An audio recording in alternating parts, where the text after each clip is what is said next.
Phenomenal podcast for you today. We have a very, very special guest. I'm very excited to have this young man on our show. I say young man, he's my age, but he's going to be on the show here in a few minutes. Real quick, we're going to touch on a couple of things that we have to talk about, and then we'll get going with the show. I want to thank everybody across all social media platforms for all the support. It just blows my wife and I's mind every single day when we look at the numbers, and the numbers are extraordinary and they just keep getting better. Those of you that are watching on YouTube, go ahead and hit the like button, subscribe. It does matter. It helps out our algorithm tremendously. And I don't know anything about algorithm except that I know that if you hit the like button and subscribe, it helps us. So please, that's free. It's easy.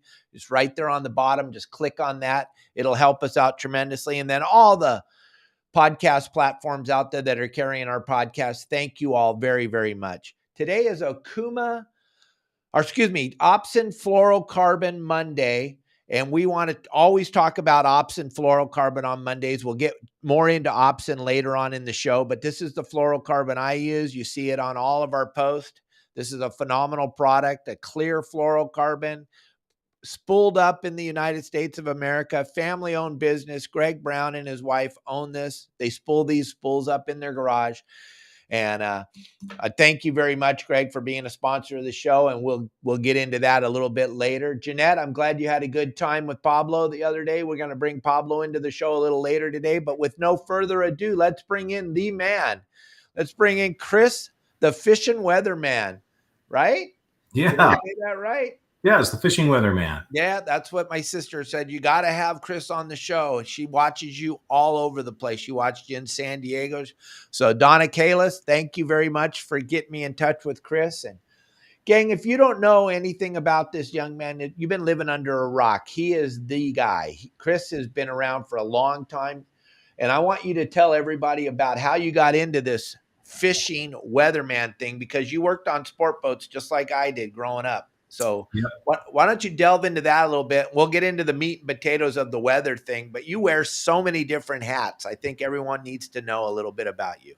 Yeah, well, like a lot of young people growing up in Southern California that get into sport fishing, I started out as a pinhead on the half-day boats out of Long Beach, what used to be called Queens Wharf Sport Fishing, and got a job working on the half-day boats. This was 1984.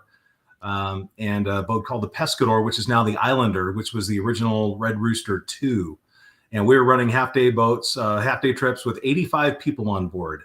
One in the morning, one in the afternoon. It was a tangle of a mess. And that was, I just loved the ocean and loved being out on the water. And I worked on various boats when I was going through high school, through San Pedro and Long Beach. And then, you know, for the Pedro guys and Long Beach and Redondo, it always seemed like, San Diego is the place to be. So I got together with a guy named Joe Dunn, no relation, but it certainly helped to make a connection. And he's was a well-known and beloved sport boat captain in San Diego.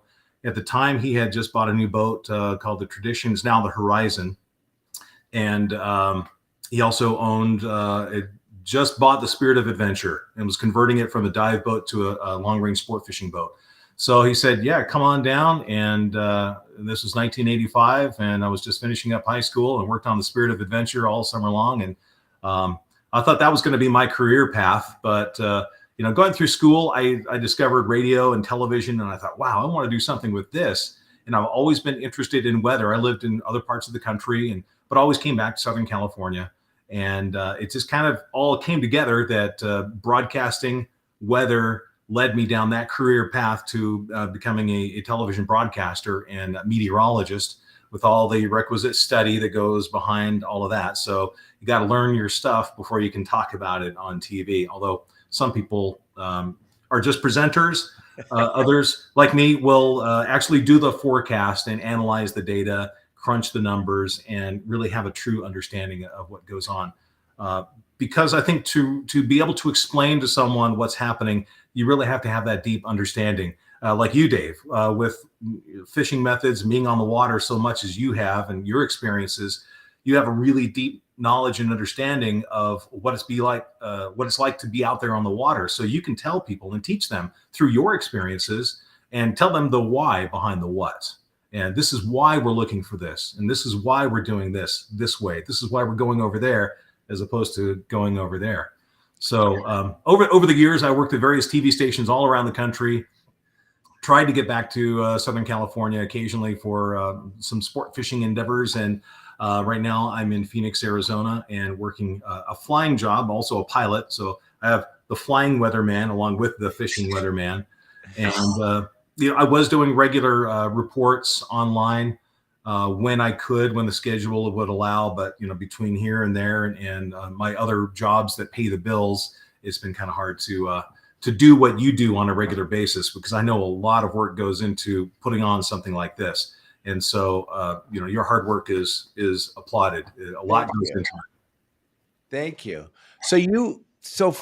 But you went through this so fast. So you worked on the sport boats, then you got to go to San Diego, then you got to go work with Mike Keaton on the Spirit of Adventure, right? Doing short range, long range. Yeah, we did 2, 3, 4-day trips through the summertime. I think we did a couple of 5-day trips. I worked a season on the Red Rooster 3. Bob Burns was the captain then. Oh, yeah. And Danny Palm. He was running the boat occasionally. And we do the springtime 6-day trips. Guadalupe Island on a 6-day trip in May and June. People wouldn't go down there at this time of the year. Well, I guess you can't now. Right. But it became a fishery of later in the season for the yellowfin tuna stuff. But this was back in the 80s, so a little bit different way of thinking. Mostly Baja Coast trips, and it was albacore all the time, every single trip. There would be 4-day trips where we wouldn't see land the whole time, and all we'd be doing was catching albacore the whole time. And back in those days, albacore. People don't understand. We were catching lots of albacore, like. Oh, yeah. They don't even understand. The numbers would blow people's minds. They sat back and go, there's no way. Yeah, there was. If you got 100 fish in a day, you kind of felt bad. You're like, we had a crappy day. If it was got 100. The numbers, on the day boats, it was like 125 or 150, or they say 100 plus. Those were, the really good times. But there were also some stinker trips too, where we come up with 2 or 3 fish and you troll all day long. But those were the days before side scanning sonar. So you had just the up down, and you didn't have any other way of seeing, oh, there's a big school of fish 100 yards off the starboard bow. But we would never know that they were there unless they bit the trolling feathers. Exactly. So a lot of tools have really changed the game. Smaller reels, braided lines, fluorocarbon, as you mentioned. A lot of things have made the fishing and the catching experience a lot better over the years. Oh, absolutely. It changed the game, that side scan sonar, the smaller reels, the braided line. I wanted to jump back a second, though, because you talked about the beginning. When you were working on the half day, I mean, almost every single captain, everybody you talked to, all started out on the half day boats, and you gradually worked your way up. And then, like you said, the big shift was same with Dana Pointer. Newport, when you got to go to San Diego, you hit the big time. But back in the day when you were working on the half day boats, we had that sand bass and the barracuda in the mud back in those days. You carry 80 people and you catch. I just want to throw some numbers out there because it's fun to blow people's minds. 800 bass on a trip and another 50, 60 barracuda and some other stuff, right? 10 was the limit. Right. You got 10 bass at 12 inches long. And I think you could also keep 10 barracuda. 28 inches long was the size limit on those. The springtime barracuda runs in the horseshoe kelp. You could have some phenomenal barracuda fishing, calico bass. They're spawning colors when they turn that bright orange. And then the bass on the flats, Huntington Flats, and a place called Sandbass Junction. I don't know exactly where that, probably somewhere mid between Huntington Flats and Horseshoe Kelp. But you go out there and the bass would be just stacked up. Just on the meter, you would just see solid. And then you drop the hook, and then everybody would be hooked up just left and right. You drop lead head scampies or some jigs, live bait. It didn't take much, and it was just a steady pick, and then boom, we're done.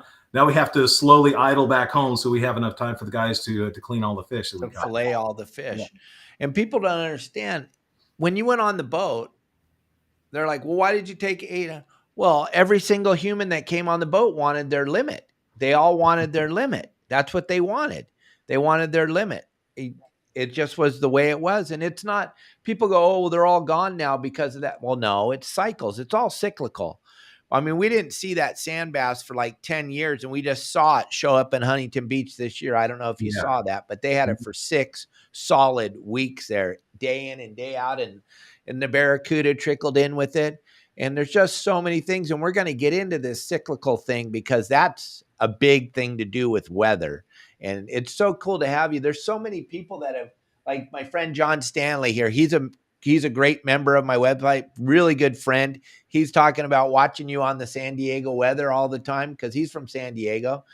Yeah. So there's just so many people. I'm just going to throw cool stuff up every once in a while when I see somebody posting something cool. And Darren, we're going to try to make sure the wind and waves are light for next weekend. We'll do what we can. Although we're prediction, not production. So we'll see how the weather goes. Right. So then you're on the sport boat down in San Diego. And then you said you wanted to do that. How did you get into the TV? How did you get into this? Did you go to college for? Yeah, I started at UC San Diego, and then that didn't work out so well. So I took a little time off, and that's primarily when I worked on the boats more or less full time. As a side note, I was a deckhand on a boat called the Fishing Fool with Captain Gary Lamont. Oh, God rest his soul. Yes. Oh my gosh. Tell that story. I was supposed to be on that trip. I was working for him that winter, and he said, hey, we've got a 3-day trip. We're going down to San Martin Island. A group of guys that did some boat work for me. It's kind of a payback trip. So it's going to be a light load, only a dozen or so people. 2 days before the trip was going to go, I got sick. The flu, I was down for the count, fever, there was no way I was getting off the couch. And I called him up apologetically saying, Gary, I just can't go. And he said, no worries. We'll just get someone else to fill your spot and next time.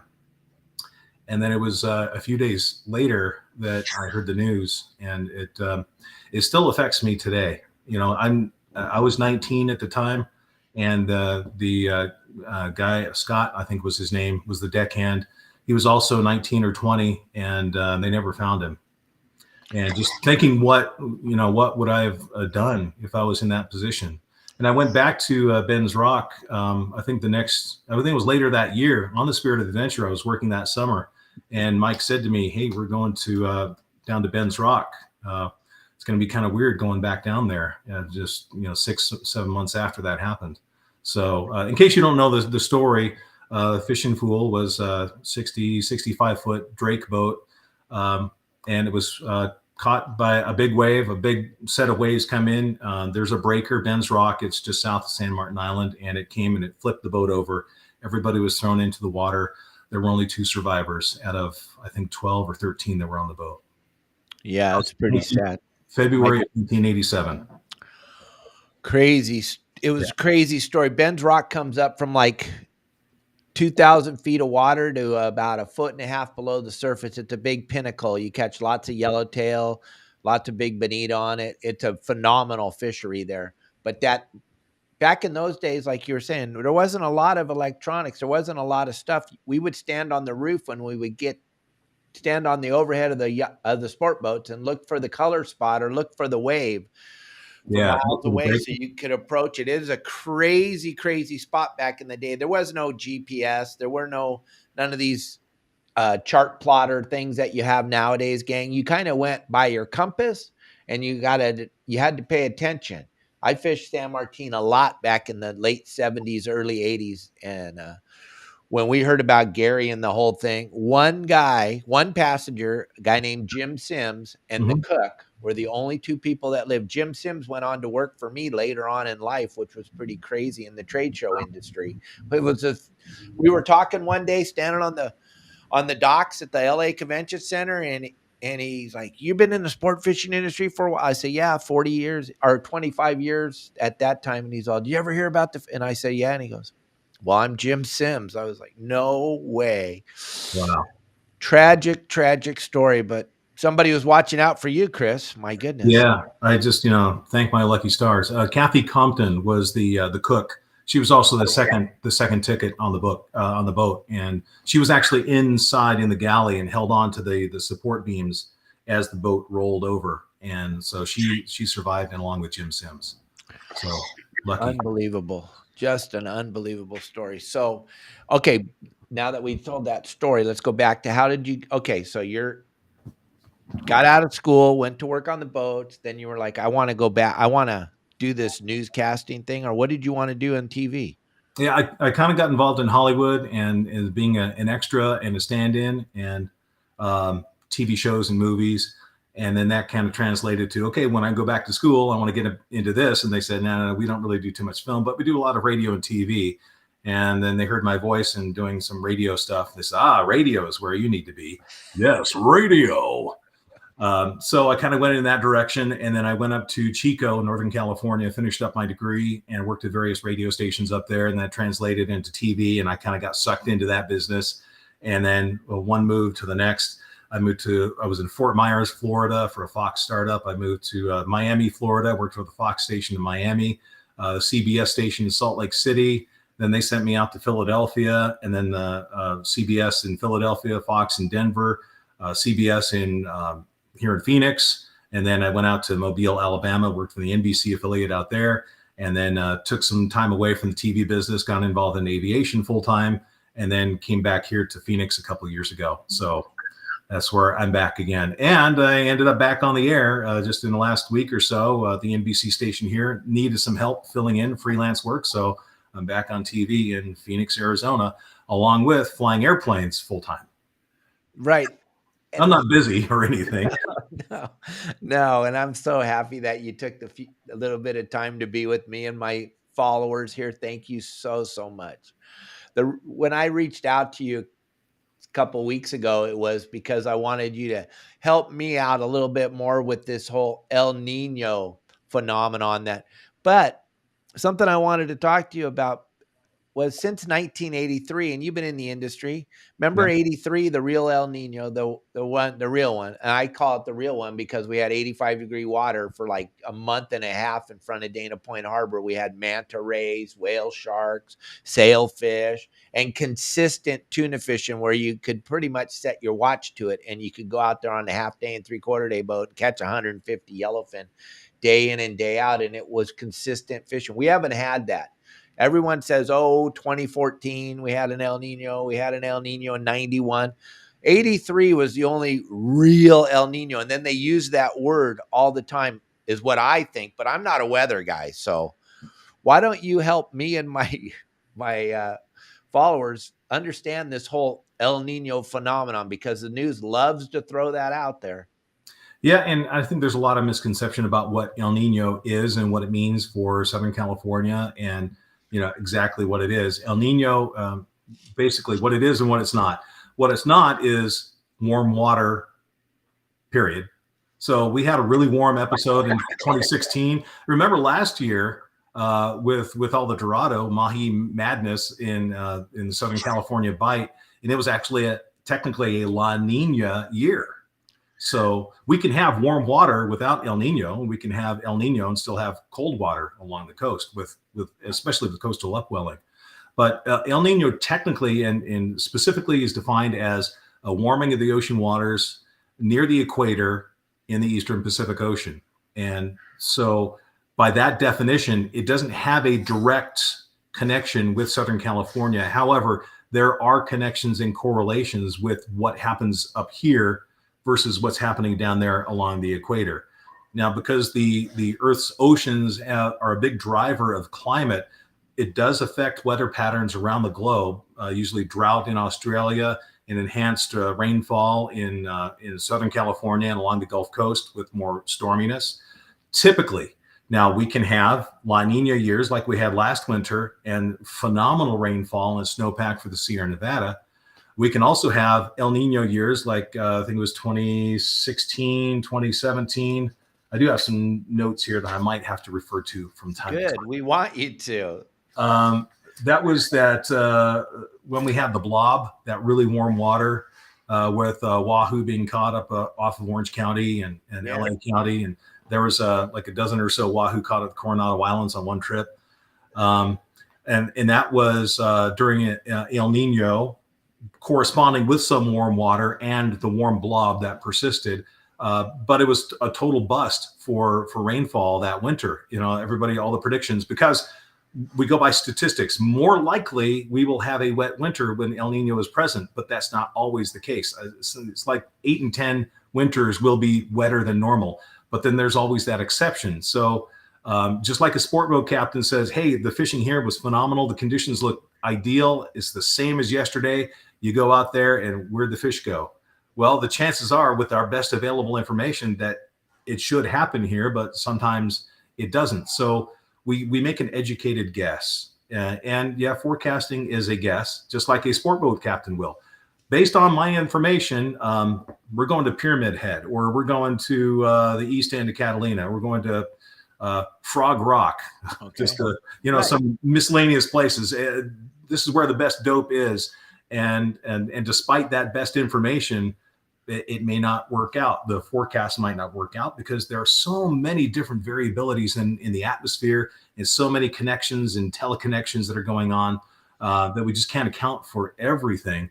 But we try to do the best we can as forecasters and make that best guess judgment. So getting back to the El Nino question. Right.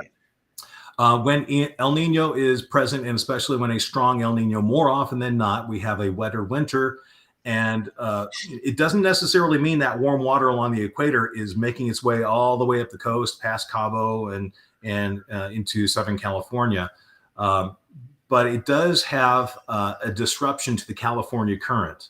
So the California current comes in from the north and typically brings in colder water. We also have coastal upwelling that provides us with chilly water, and that greenish water you sometimes see along the coast, because things overturn and there's a lot of stuff living in that water when it's colder. That current gets disrupted and is not quite as strong or prevalent when El Nino is present for some reason. So it's that connection between El Nino along the equator and the California current, disrupting that current and then allowing our waters to warm up much more so than would be normally the case than during a non-El Nino year. So I remember it used to be like back in the 80s, if we got up to 68 or 69 degrees in the summertime, that would be pretty much the peak of it. But, we're offshore, we're 71, 72 degrees. And we've been seeing Dorado with a regular basis, yellowfin tuna on a regular basis. Albacore have not been around.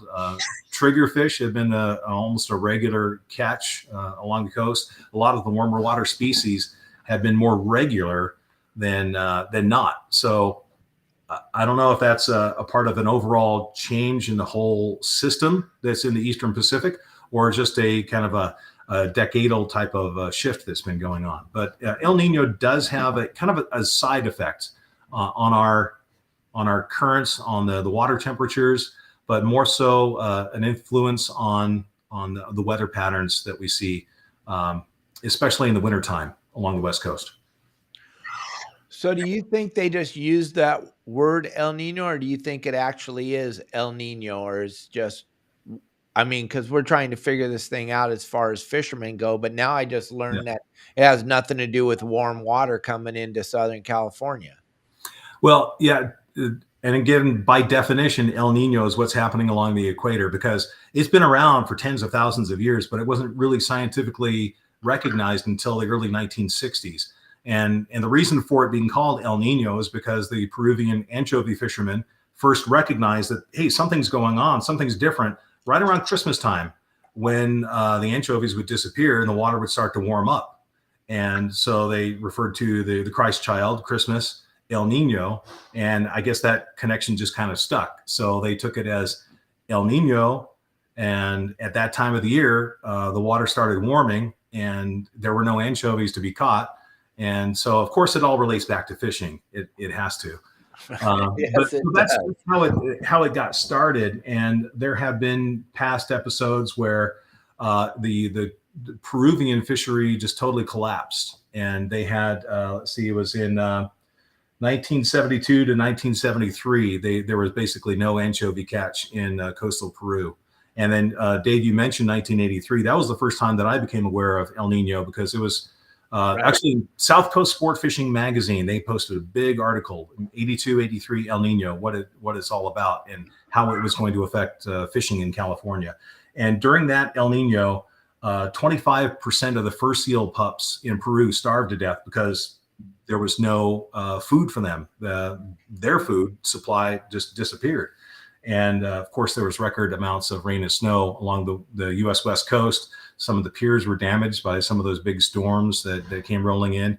I don't know how it affected the San Clemente Pier, but it washed it out. I have a piece on the wall in my living room. 1983 El Nino, piece of the San Clemente Pier. That's what my dad's office was, on the end of the pier. Everything left. The whole thing went away. They lost the pier that year. Wow. Well, I remember Seal Beach Pier took some damage, and I think the Huntington Beach Pier took some damage from that as well during that year. 97, 98 was also a pretty significant El Nino, and in some measures was even stronger than 82, 83. And that did result in an influx of tropical type species in Southern California. Again, the whole system is all connected. So it may not be a direct definition of what's happening in SoCal versus what's happening along the equator, but everything is all connected. Just like if you spend any time out on the water, you know that everything is connected.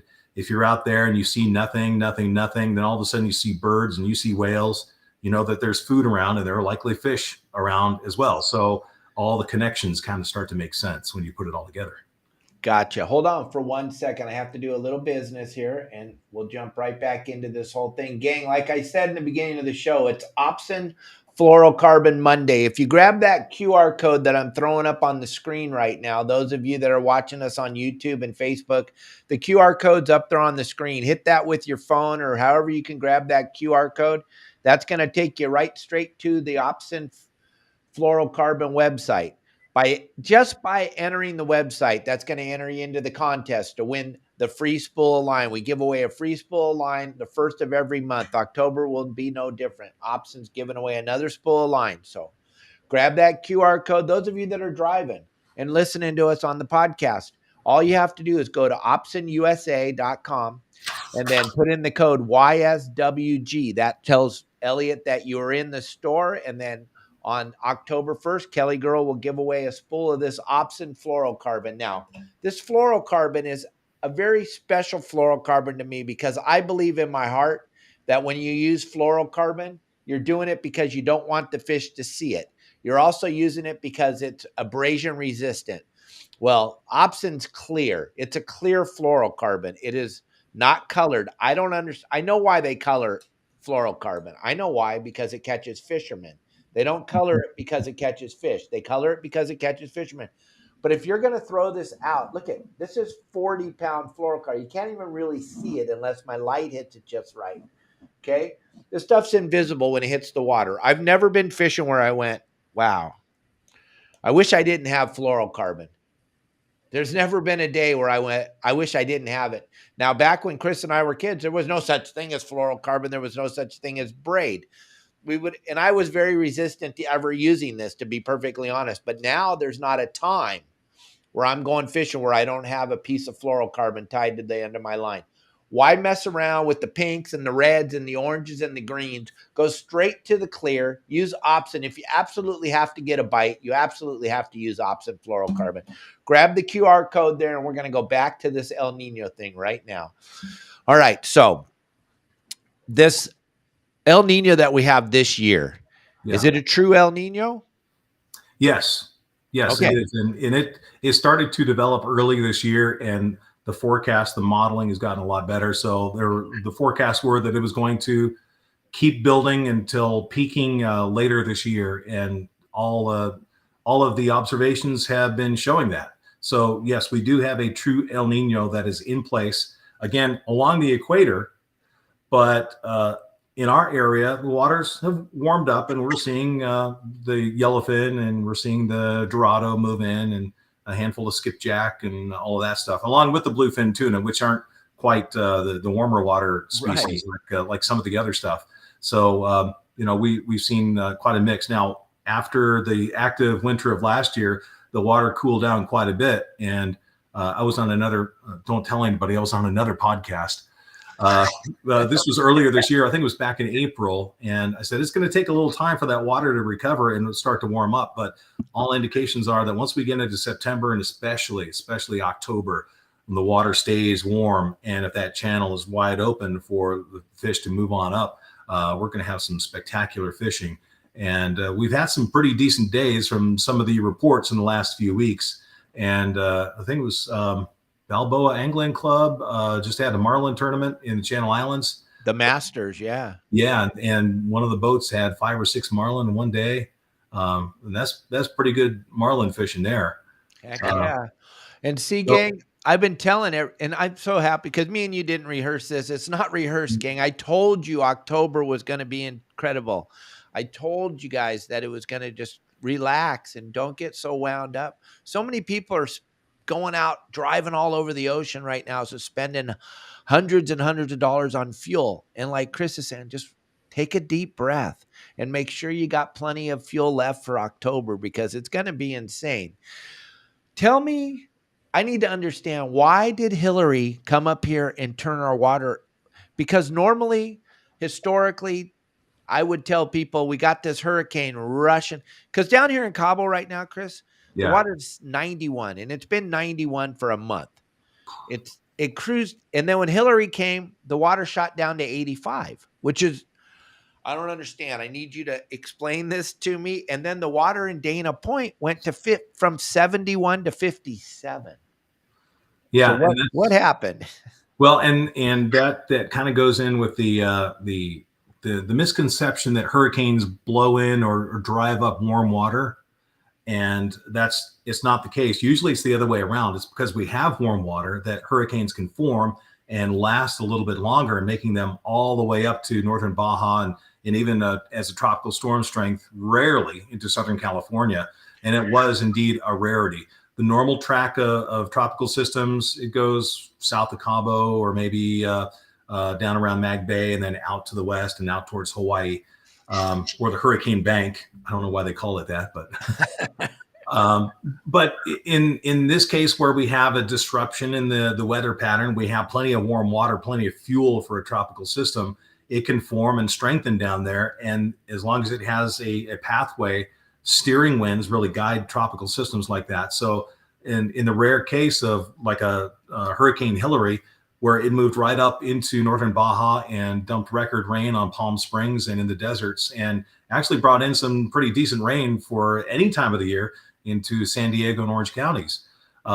We had just the 9th anniversary of another hurricane that was offshore, Hurricane Norbert, which did kind of the same thing. And that was in 2014.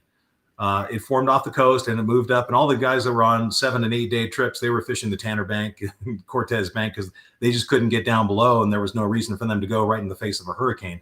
But there was plenty of warm water down there, and the storm formed, gained strength, and by the time it lost some of its strength, it was a shadow of its former self, but it still moved up and moved into Southern California and Arizona. And in the case of Norbert, Phoenix had the rainiest day ever, about 3.5 inches of rain in one day. So when a tropical system forms and strengthens, it needs fuel, it needs warm ocean water, at least 80 degrees. And then it needs light shear environment, and it needs a pathway or steering winds to push it somewhere else. When you have all that wind churning up the water, that top layer of water blows away and it has to be replaced by something. So the water down below will come back up and replace that. And typically that's much more colder, nutrient rich. So sometimes when we get really strong Santa Ana winds along the coast, that wind will blow the water offshore, and then we have upwelling along the coast that comes in. And that also happens in northern Baja, where you might go down a couple hundred miles and you have that green 59 degree off color water, and all you're catching is lingcod and not a yellowtail in sight. Oh, the trip to Colonette is looking great. And then you just come down there and just really cruddy looking water.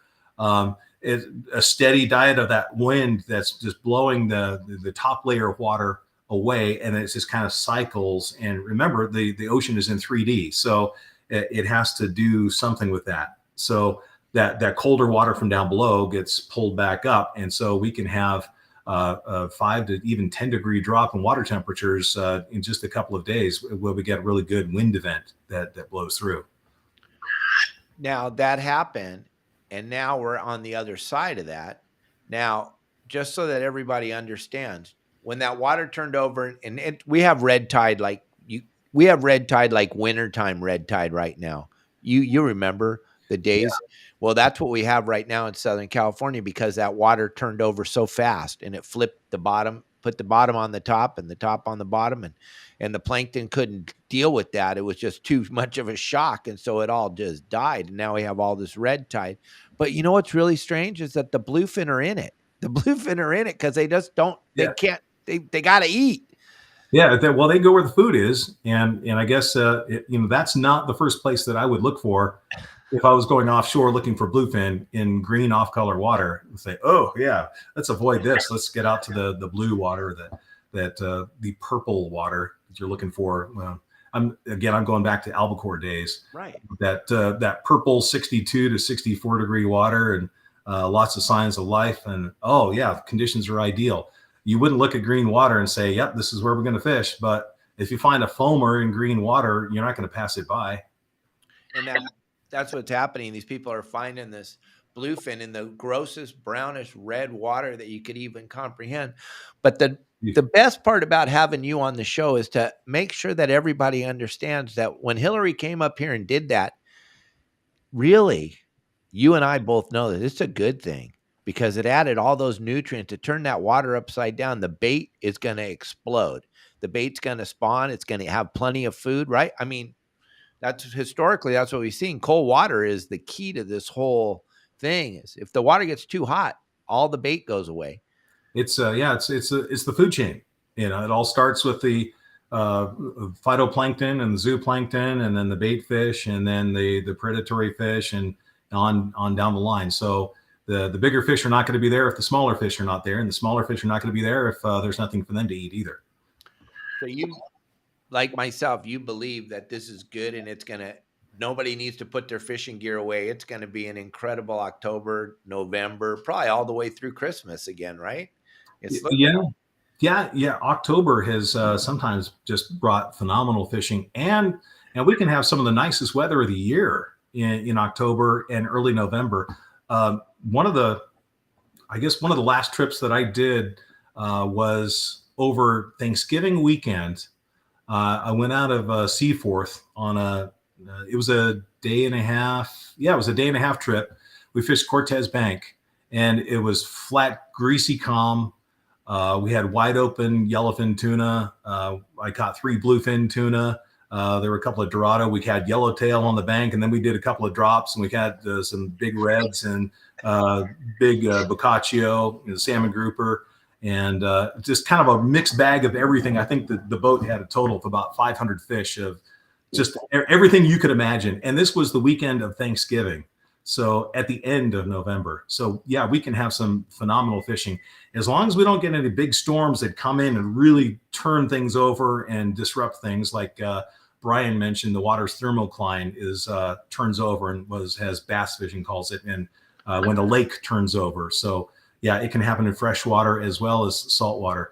And speaking of that, an interesting thing happens in the Great Salt Lake in Salt Lake City, where everything is kind of stratified, but they get a big cold front and a lot of wind, and it turns things over. And there's not a whole lot of stuff that lives in the Great Salt Lake, but what does live in there that kind of dies, and it starts to ferment on the bottom and decays, all of that stuff gets brought up to the surface, and all the smell associated with that, if you can imagine it. If we had smell-o-vision, I'd give that smell to you. It's horrible. Blows into the Salt Lake Valley, and then the police departments get flooded with calls of gas leaks because of the horrendous smell that blows into town.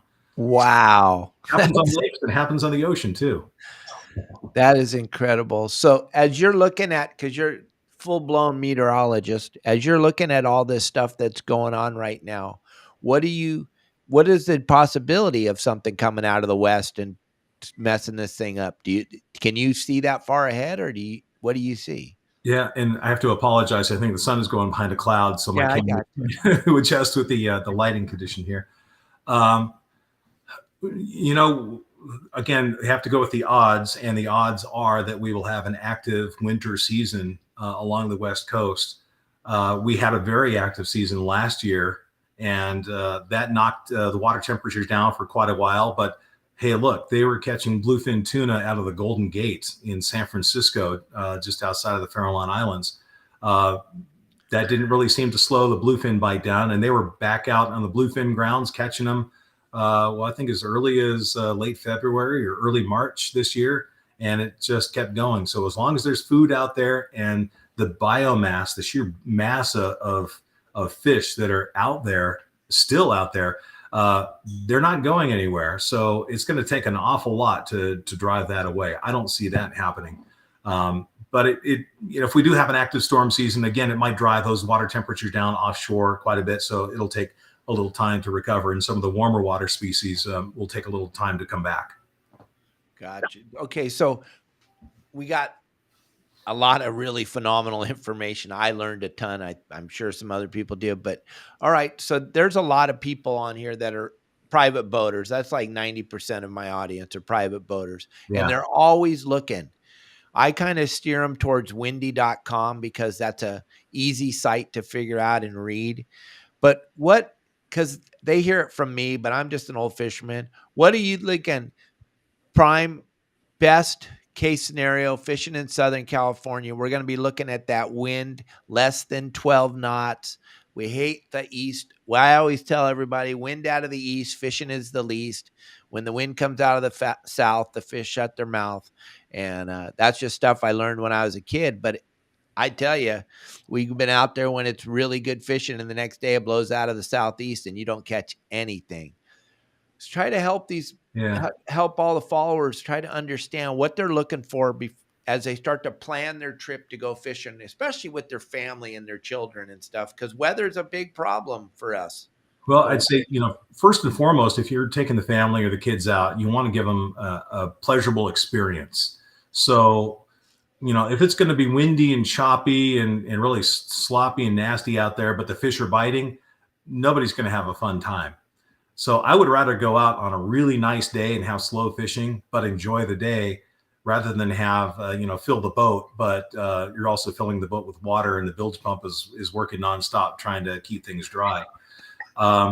So the things that I look at are, I use windy.com often. It's a very user-friendly website. I use Pivotal Weather and tropicaltidbits.com for model data analysis, where you can look at a whole bunch of different things for forecast models to kind of contrast and compare what one model is forecasting versus another. You can also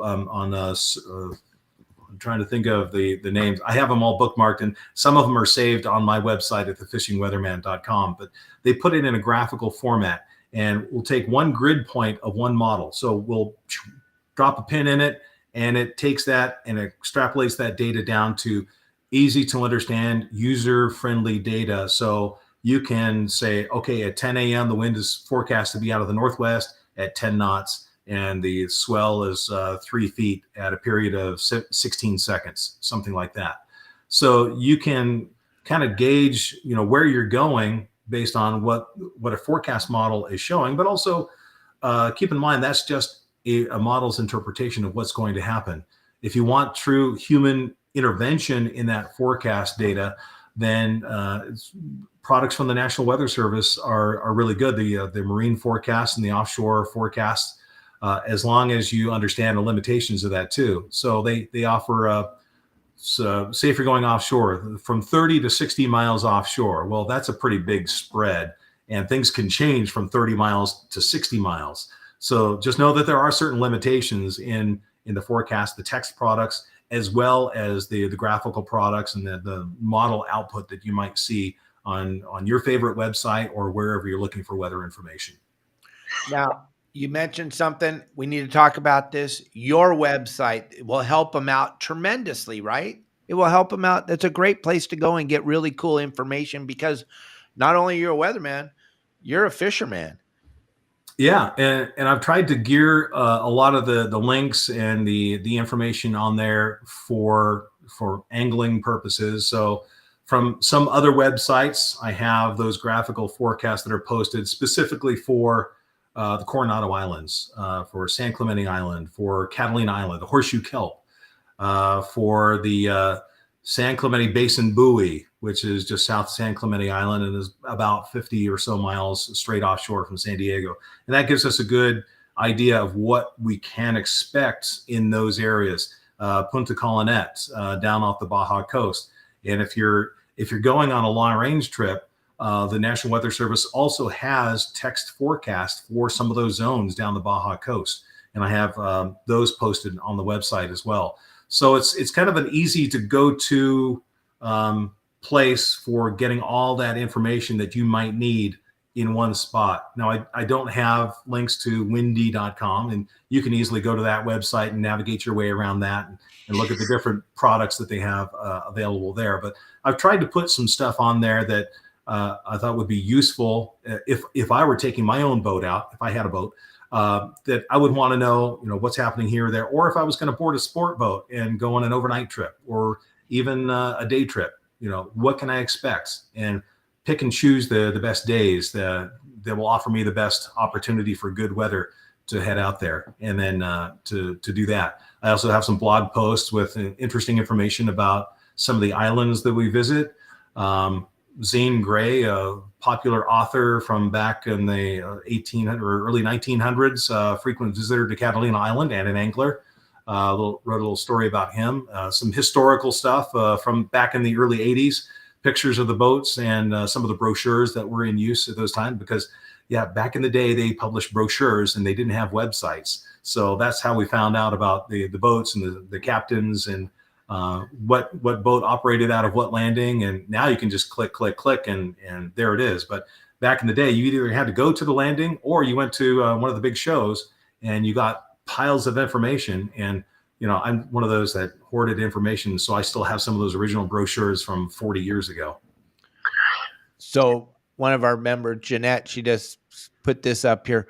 But gang, Chris will go back in through the comments here and he'll answer a lot of your comments. He's going to put links to his website. We're going to talk about his website one more time so that you guys with pencil and paper, old school guys like Chris and I, can write this down, how to get to Chris's website, how to follow him. Because he's it's not fair to only give him an hour here with us because we can barely scratch the surface. But most of my followers like to watch this on their lunch break. So we just do it for an hour every day at 12. And we'll bring Chris back for sure on the show. But Chris, tell them how to get to your website and how they can talk to you on there, because you do answer a lot of people's stuff. Yeah, I try to whenever time allows. The website is thefishingweatherman.com. I'm also on Facebook, SD Weather, as in San Diego weather. I just picked it because it seemed like it was not in use. So SD Weather on Facebook. And again, I try to post stuff on there on an as available basis whenever I can. When I wasn't working quite as much, I had a lot more time available, so I was able to devote more time to doing some of that stuff and updates. But now that I've been a lot busier, it's a little more difficult to get to some of the stuff. And again, Dave, I know that how much it takes to put all this stuff together and how much effort you put into your podcast and all the offerings that you have. And so it's quite a feat. So all of your subscribers, just know that he does an awful lot of work that doesn't show up here. So a lot of it is behind the scenes to make this happen. Thanks, Chris. What really cool, and we didn't even mention it, right behind your head, there's 3 little statues. I've never had anybody on my podcast that has Emmys. Look at that. Talk about that for just a sec. Those were regional Emmy awards that I won in Denver and Phoenix for individual achievements, weather casting, and also part of weather specials that I produced. We produced an annual winter weather special in Denver. And then here in Phoenix, we produce an annual monsoon special. Monsoon is a season, not a storm. And it's just the season where we have this reversal of the weather pattern that brings in humid air that fuels thunderstorms. So it's our summer thunderstorm season. So every year we would produce a special for that. And so have a few of those awards to keep on my shelf back behind me. That is so cool to have somebody with your background on here talking about weather, because I I try to do the best I can, but I get a lot of weather questions all the time from members because, as you know, working on the boats and being out there, weather can ruin your trip. It can absolutely just, I don't care. Like you Oh said, yeah. how good the fishing is. If you're getting the crap beat out of you, it sucks. Oh yeah. I remember several trips going down the line, and going down the line is nice. It's kind of nice because you're just riding with the waves. But there was one trip in particular where I think it was a 3 or 4 day trip, and it was Mike Keating was running the Spirit of Adventure, and he said, "Okay, we're going to idle down swell for dinner, but I hate to do this to you. We have to run about 80 miles north of here, and we're going to go straight into it all night long. So eat your dinner if you dare, and then we're going to be running into it." So as soon as we turned the boat around, bam, bam, and this is an 88-foot boat. We were taking water over the top of the wheelhouse, crashing back down on the aft deck, pretty much all night long. And on my 2-hour wheel watch, it was not a pleasant experience. And coming back up from, so I think we were coming up from Clarion on the Red Rooster 3, kind of the same thing. And that big aluminum boat, when it would hit some of those big swells, it would kind of just do this whole vibrating, shuddering thing. And that was not a very nice ride for the first day and a half. It's about, I think it's 2.5 days or 3 days to get all the way down there. And we were going straight into it for the first day and a half. I think I only saw one person up for dinner that first night. Oh It can be kind of miserable to, sometimes you just don't have a choice. It's safe, but it's just not pleasant. And nobody wants to be out there when it's like that. Right. And with nowadays, with all the weather apps and then your bitchin' website, there really isn't any reason to go out. Like my buddy Mike Lewis was just saying, my game plans that come out every Thursday on the website, we talk about weather and how important it is. And my motto, I say this all the time. We live in Southern California. We have 360 beautiful days. Why go out on those 3 crappy days or those 5 crappy days? Why? Why? It doesn't make any sense. Yeah. But hey, just for a second, we're going to bring in one of my guides who is out this weekend with some of our viewers that are watching. Pablo, welcome to the show. This is Chris, the weatherman, the Hey, Chris. fishing weatherman. Pablo, welcome, man. Did you have a good trip this weekend? Did you have any fun? Oh, yeah, we had a couple of great days out here. Yesterday was phenomenal fishing. And the day before, I did a guide service, as you know, for Jeanette and David. And we just went over navigation, electronics, the local fisheries, things like that. Jeanette is so dialed on her checklist and everything for the Coast Guard. I was like, wow, I should probably take some notes because I got it together, man. But it was a great time with David and Jeanette, and it was funny because David's the only one that caught fish, and we were like, oh, okay. She wanted me to teach him how to fish, and I'm like, he's obviously knows how to fish because he's the only one that caught any. The water, a little, like he said, find that good water in your forecast for the weekend in the game plan. And we just couldn't get into any clean, good water. So it was really slow and kind of nasty, but we just made the best of the day. We had a great day, wonderful people. And then yesterday, I had the pleasure of taking out father-son from Arizona, and we pushed out of Mission Bay and headed north. And I'll just leave that where that's at because I know Captain Dave likes to give out the numbers later. And so we pushed up there. I picked, according to the weather and according to the chloro and according to the temp breaks, I found that little strip, going kind of northwest, and then I just kind of ping pong back and forth and found my own zone. There was no boats there. Everybody was going for the big patch of blue water southwest and west. So I went up there kind of on a gamble, and we hooked into 3 nice bluefin, and the kid, 15-year-old kid, went 2 for 3 on bluefin, and he got 1 nice full Dorado. Beautiful. So you put the best thing you could possibly put together. Weather was the weather kind of was a little different than what Wendy was calling for, because I talked to Justin. He had a rough time out there. Saturday or Friday and Saturday, the wind was kind of different than what they were calling for, but I'm glad you were able to put together a nice weekend. So real quick, because we're going to jump back on here with Chris, just let everybody know you're available. Tell them how to get a hold of you, give them your number, and we're going to keep this show rolling along here. Okay, yeah, appreciate that, Cap. I'm Pablo Fernandez, captain of the Kate Elizabeth. I run Fernandez Charters out of Mission Bay. We're at Seaforth Marina. My contact number is 619-431-3070. You can find me at fernandezcharters.com or at FernandezCharters on Instagram. And I'm always active in the community here with Captain Hansen, and I'd like to answer any questions you guys ever have. Give me a call for any reason. Yep, he's always available to answer your questions. He's very active over at yoursaltwaterguide.com. You can grab his QR code right there, get a hold of him. And Pablo, thanks for joining the show for a few minutes. I know you're a busy guy, and I appreciate it. Thank you very, very much, man. We'll talk to you later. Nice to meet you, Chris. Thanks for everything, buddy. All right. Thanks, Pablo. That was cool. Jeanette, I hope you had a good time with Pablo. He said he had a good time with you guys. So, Chris, we got a few more minutes. Yeah. And there's a phenomenal amount of comments. And I'll just throw up a couple of things here real quick. To answer one of them, no, I've never broken a gaff on a large fish, but I did gaff a fish once that I got its head even with the rail, and I thought, oh, I'm not strong enough to lift this up, and I got to have additional help, and yelling and screaming for someone else to help me gaff that fish and get that fish over the rail. Oh my gosh, there's so many. We could sit here and tell those kind of stories forever. That there's just you always think, oh yeah, I can get this one. Yeah, no problem. Get out of the way, guys. And then you do that where you leaning over the rail, and you're using you're using your back like a fulcrum, and that's probably not a good idea.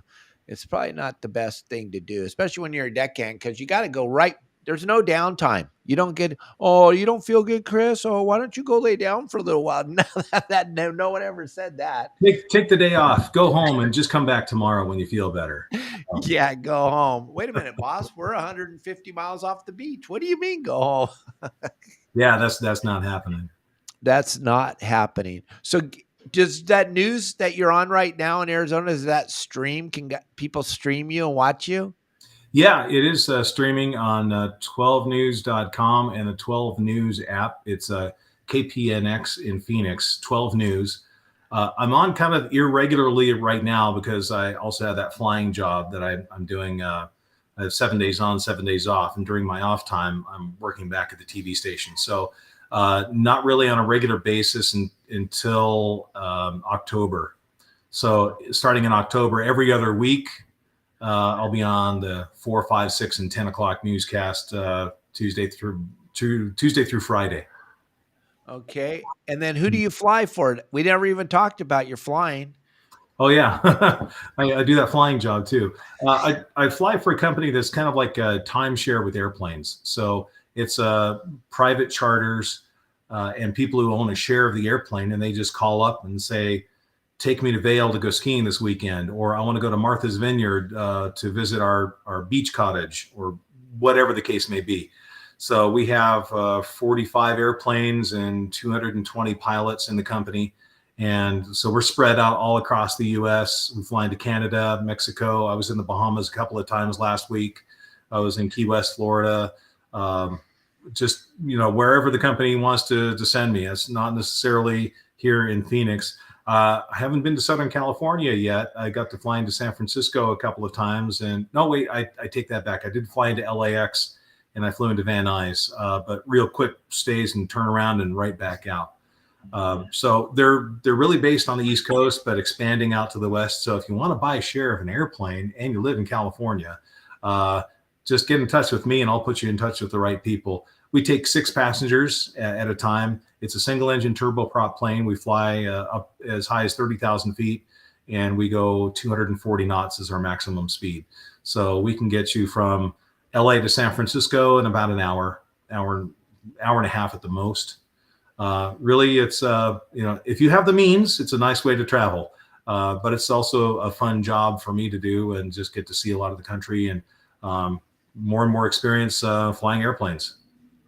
And the weather has a little bit to do with that too, doesn't it? Just a little bit. Yeah. In fact, a lot of pilots that I meet and even a lot of the captains that I fly with say, you know, weather knowledge is not really my strong suit. And then I'll say, oh, by the way, I'm also a meteorologist. So they say, okay, good. Fire up that radar and navigate us around these thunderstorms. And I'll value your opinion a lot more than mine. So that does come into play often. Oh my gosh, I can only imagine. They're all probably looking at you like we are right now, because we all learned so much from this podcast today, and I want to thank you so much for being a part of this. And I want to thank my sister Donna Kalis. I know she's watching the show, and she's the driving force. You got to get Chris on. You got to get Chris on. And I was like, I'm getting him on. I promise. I'm going to get him on. He's very smart. But he's very busy, Donna. But he took a little bit of time in the middle of his day, on his day off, to be with all of us. So thank you so much for my people. And Dave, before you even reached out to me or I reached out to you, I've seen your stuff online, and I really respect the experience that you have and what you bring to the table, and the no nonsense approach that you bring to giving people advice, to giving them good information that they can actually use on a regular basis. So, all right. Wow. Thank you so much, man. That touched me big time. Thank you, Chris. That means a lot to me. And now I know how to tie up a boat on the dock.